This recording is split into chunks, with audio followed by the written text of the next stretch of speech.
Paano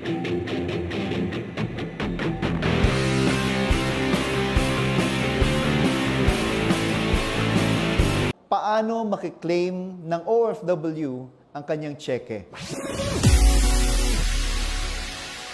Mga kaibigan, meron po tayong tatlong scenarios kung paano makiklaim ang iyong cheque.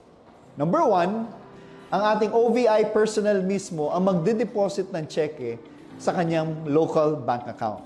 Pangalawang scenario, kung ang OFW ay walang local bank account at yung beneficiary niya mismo ang magkiklaim ng cheque, yung beneficiary ay magbibigay ng special power of attorney sa OVI personnel, stating na yung claimant ay inaalaw ang kanyang beneficiary na i-claim ang kanyang cheque.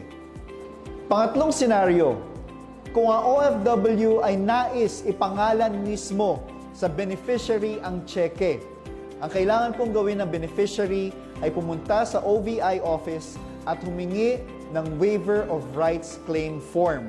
At once mapanotaryo ang waiver of rights claim form, isasubmit ulit ito sa ating OVI personnel at ang ating OVI ay ipapadala ito sa stronghold.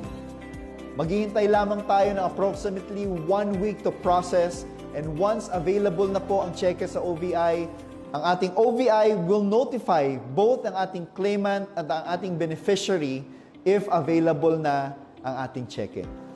This is your OVI Master, Christian Enrile, and stay tuned for more OVI's Frequently Asked Questions videos.